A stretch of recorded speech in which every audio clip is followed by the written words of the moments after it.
O que nos ajudará a compreender esta homilia de hoje é uma imagem que já descreverei. Mas antes de chegar a esta imagem, só apenas uma pequena inserção histórica. Quando Jesus se encarna, portanto, se faz homem, nós, seres humanos, aqui, podemos ver a face de Deus. E este Deus fala conosco como amigos, olha para nós, se entrega para nós. Esta ideia de Deus que fala com o seu povo, encontramos já no Antigo Testamento, na religião hebraica, em que Deus utiliza os acontecimentos históricos e os profetas para se comunicar com o povo eleito. Mas o fato de Cristo tornar-se carne, o verbo divino fazer-se carne, é algo inaudível, algo que nunca aconteceu na história. E, portanto, esse Deus fala com o homem como amigos, como vai dizer o Vaticano II. Por que eu estou dizendo isto? Porque aqui tem uma novidade enorme em relação à religião pagã. Os romanos, que dominavam toda a Europa e parte do Oriente, eles tinham uma religião de deuses, ideia de deuses, e esses deuses eram inalcançáveis, assim como os deuses gregos eram inalcançáveis, de tal modo que a única possibilidade de relação é: você não pode desagradar nenhum dos deuses, porque senão ele vai começar a fazer maldades contra você. Ele vai te castigar, vai mandar uma carestia, vai dar fome, vai ter muita chuva.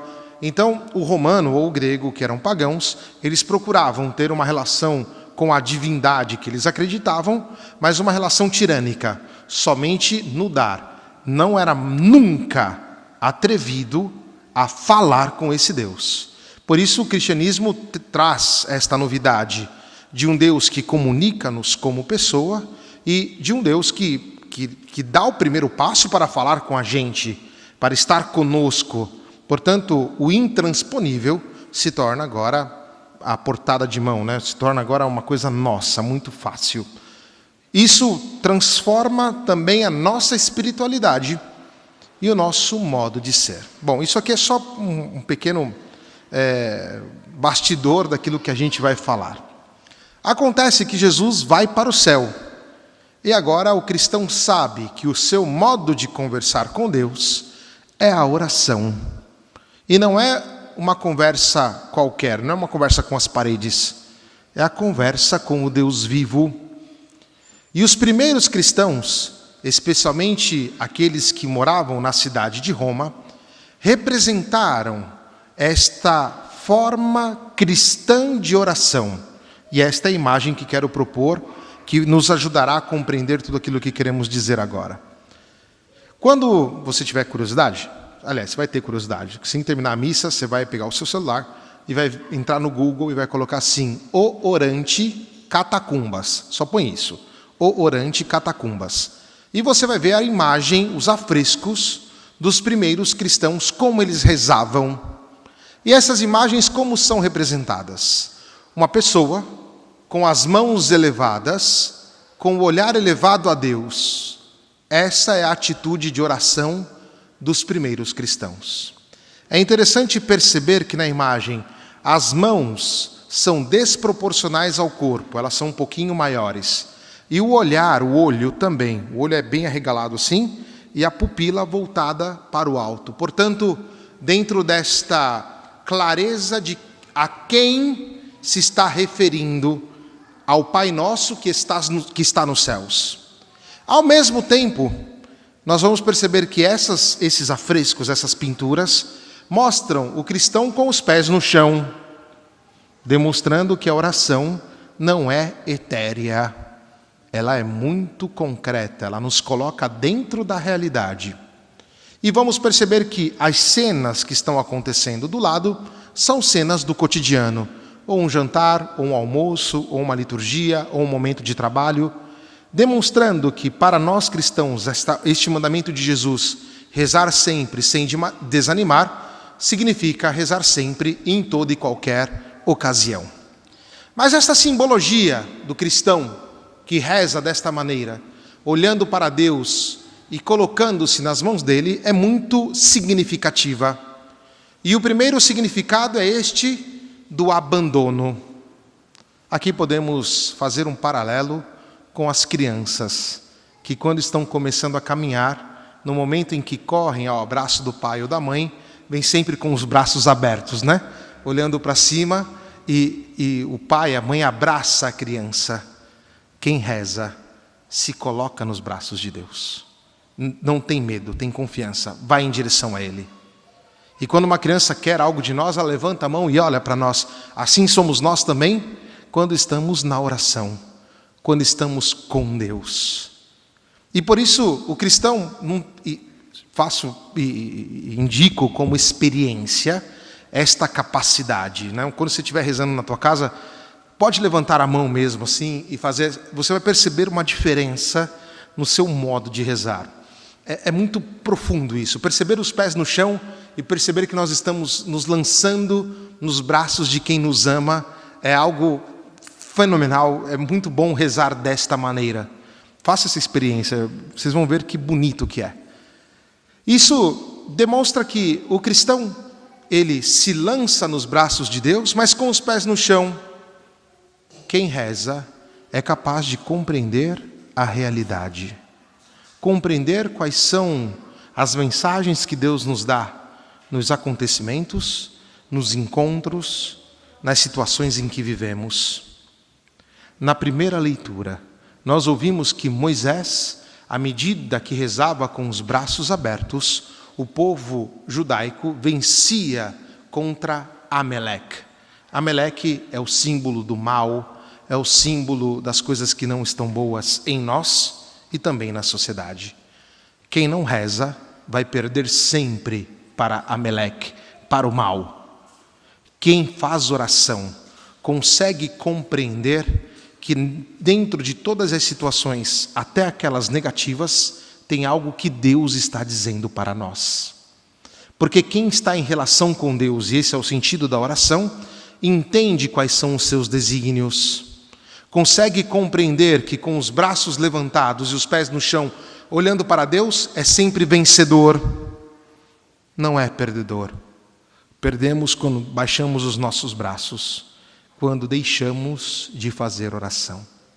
Por isso, o primeiro ensinamento hoje é saber nos confiar completamente em Deus, para que entremos dentro de uma dinâmica, e a dinâmica que rezamos no Pai Nosso: seja feita a vossa vontade, assim na terra, pés no chão, como nos céus.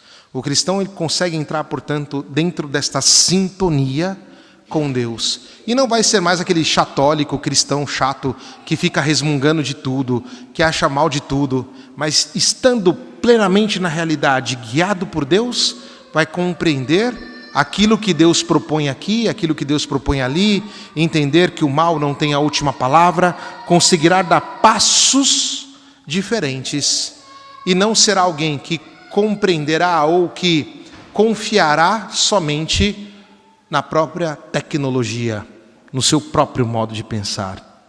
E a nossa tendência é um pouco essa: pensar que nós e a nossa mente, o nosso modo de ser e de fazer, é o que resolve tudo. Meu querido irmão, minha querida irmã, sem relacionamento com Deus, nós não vamos muito longe não, tá? Nós vamos dar sempre cabeçadas por aí.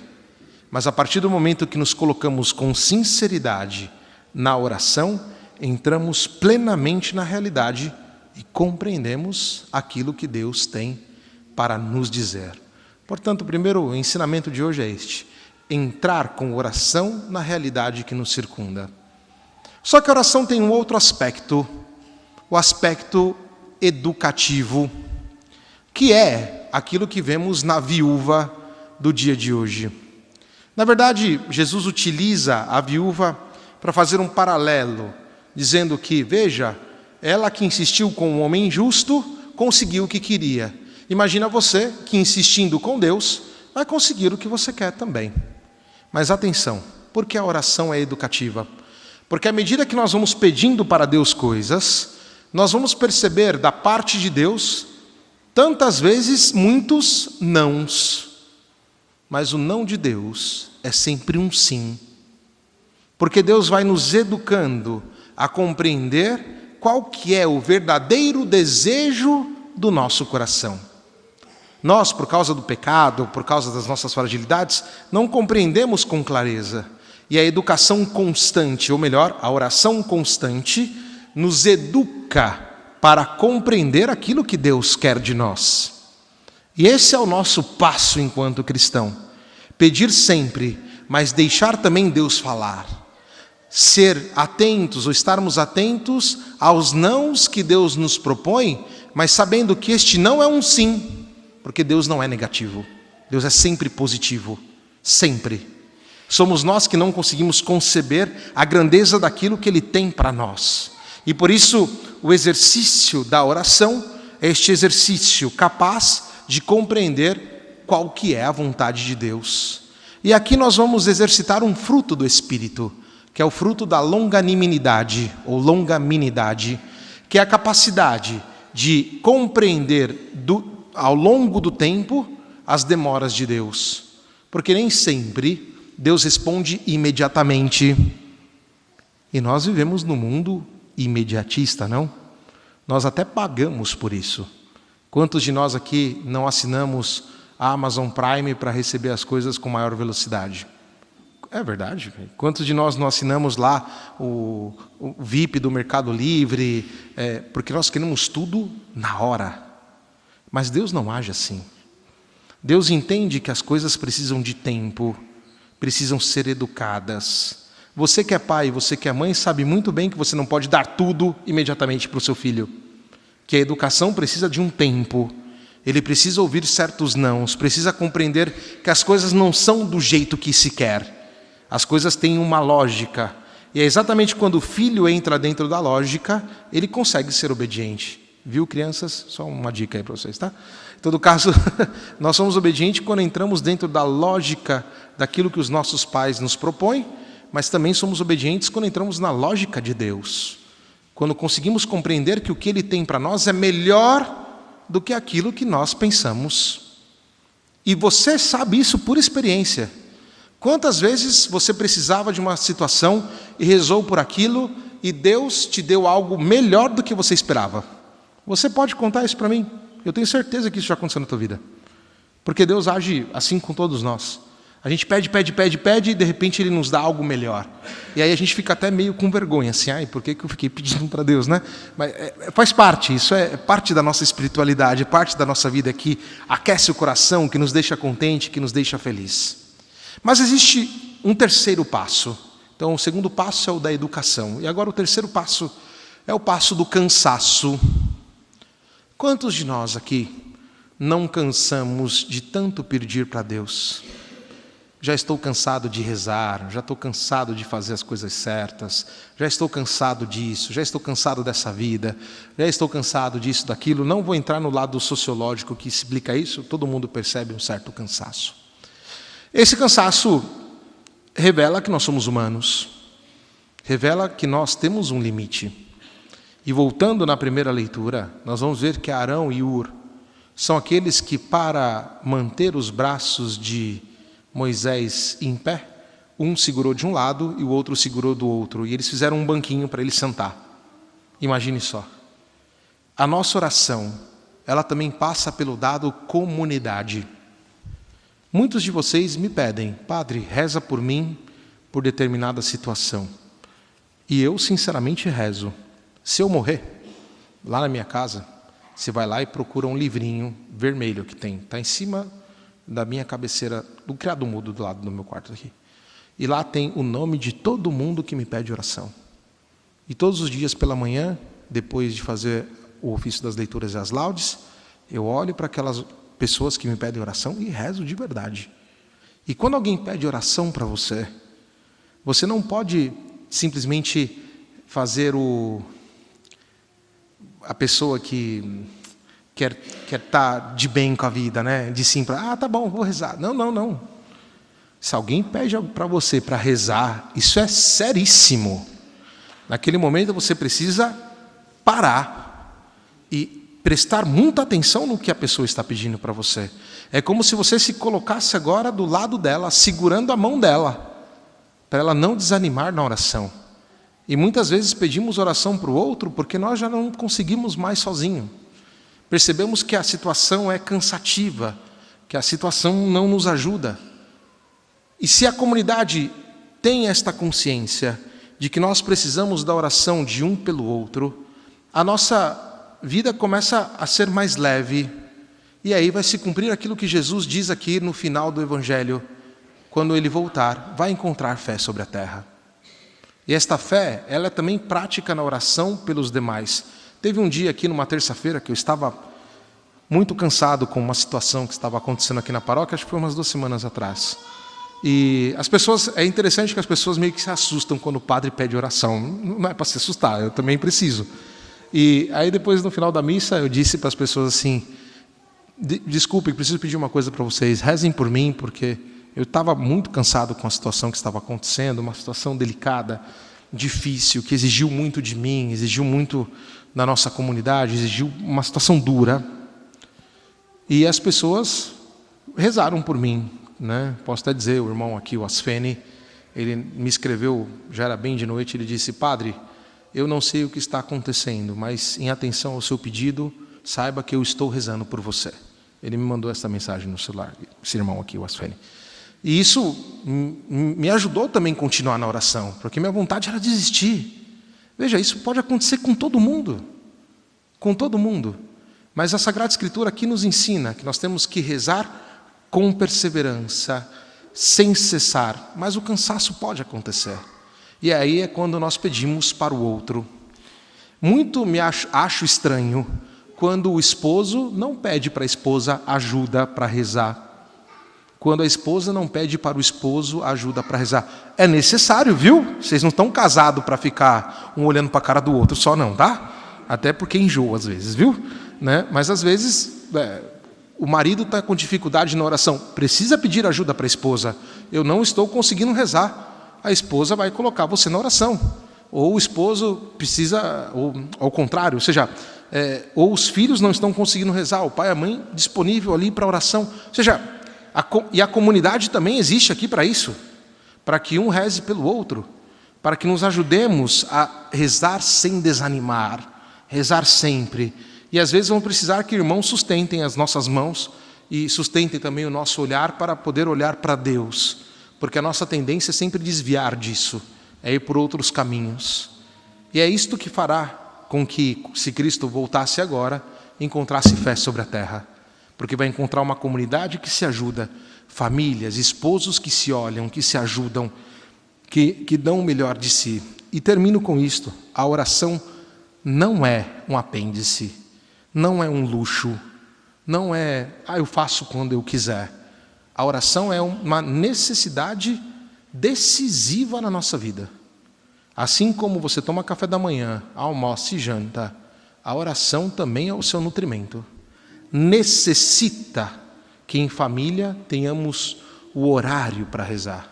É necessário. Não é uma brincadeira de casinha. E casal que reza junto, família que reza junto, está na realidade. Compreende as situações que está vivendo com clareza. Sabe esperar no Senhor. Se sustenta um e outro. Este é o caminho. E o Evangelho de hoje nos ensina isso. As leituras de hoje nos ensinam isso. Espero que vocês possam fazer aquilo que São Paulo disse para Timóteo, não? Permanece firme naquilo que aprendestes e aceitastes como verdade. Ser firme, permanecer com firmeza. Que Maria Santíssima nos ajude e que possamos ser perseverantes em nossa oração. Que assim seja. Amém.